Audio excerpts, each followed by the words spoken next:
Olá, a partir de agora você é nosso convidado a acompanhar uma conversa com a senadora Lídice da Mata. E o nosso tema é a reforma da Previdência. O projeto foi apresentado pelo governo ao Congresso Nacional, tramita primeiro na Câmara dos Deputados, mas isso não impede que o assunto já esteja presente em debates e reflexões no plenário, porque inclusive já estava muito antes mesmo da própria matéria chegar à casa.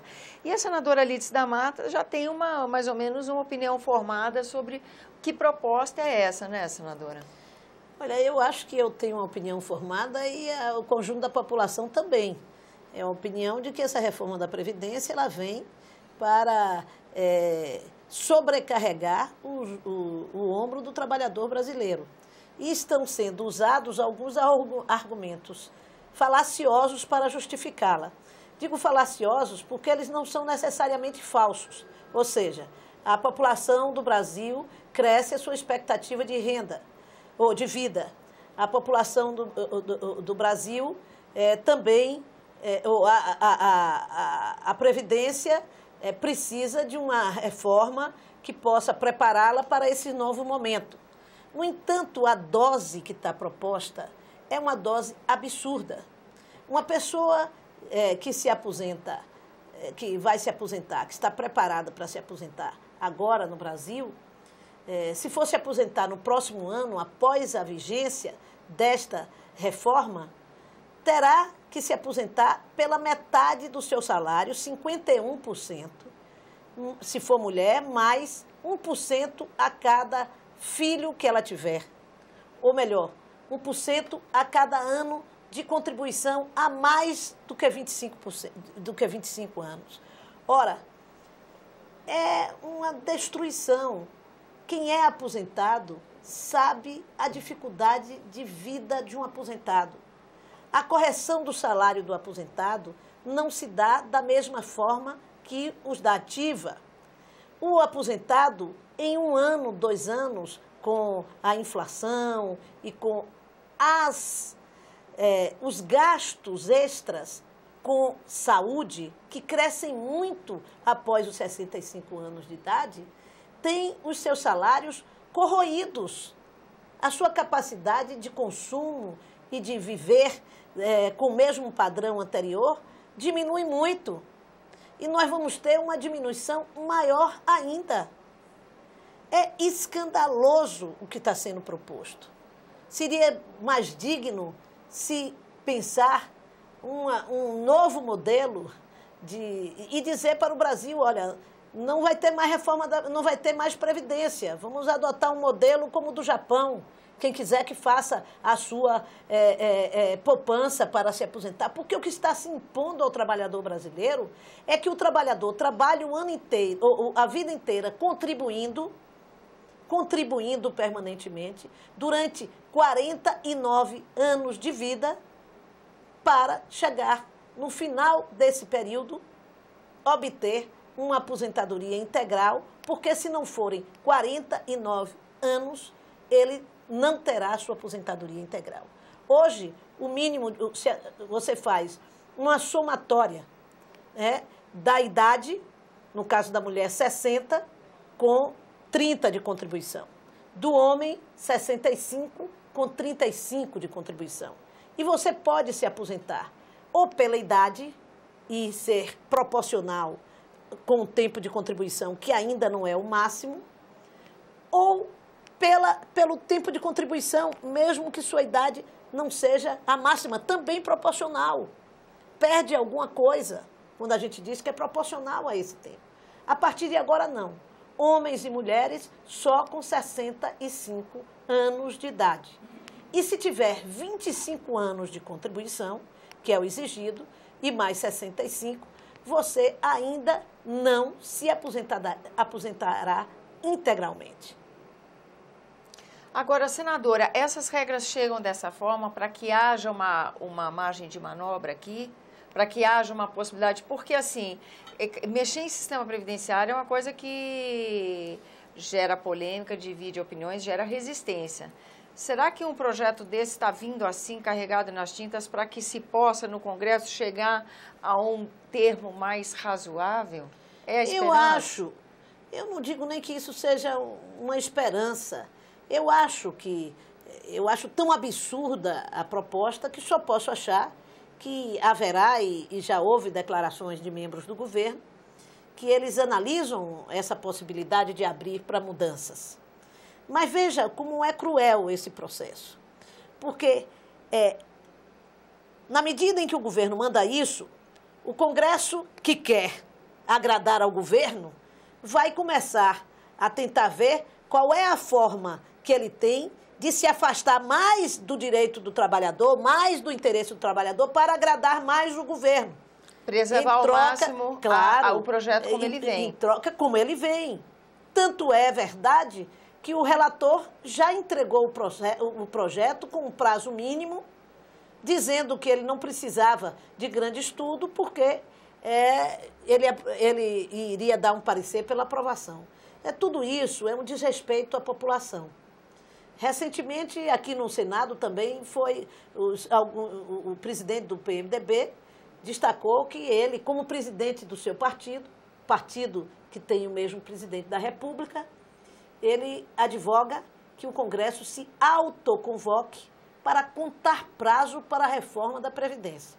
Ora, além de atacar o direito do trabalhador, se quer fazer o mais rápido possível para que ele não tenha tempo sequer de entender o que está sendo feito contra ele. No que diz respeito às mulheres, não, as mulheres têm direitos iguais e, portanto, porque na França, em outros países desenvolvidos, os trabalhadores também têm mais dificuldades na sua aposentadoria e as mulheres também já recebem, já se aposentam com o mesmo tempo que os homens. A comparação só serve nesse momento, que é o momento de tirar direitos, que é o momento de trazer dificuldades.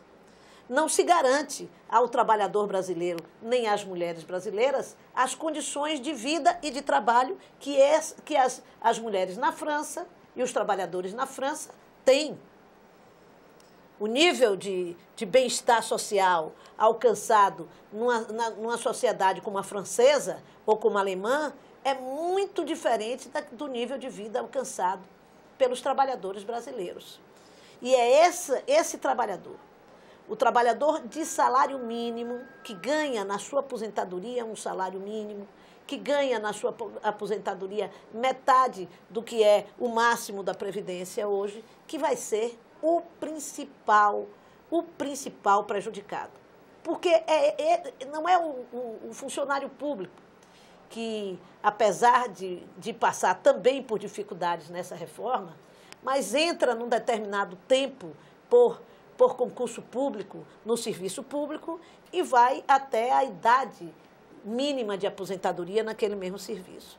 Mas um trabalhador que vende a sua força de trabalho no mercado, que trabalha 2 anos numa empresa, é desempregado, passa 1 ano fora da empresa, fazendo bicos para sobreviver, depois mais 2 anos desempregado ou 3 numa outra empresa, mas depois nova interregno de desemprego. Este trabalhador vai levar a sua vida inteira para conseguir se aposentar.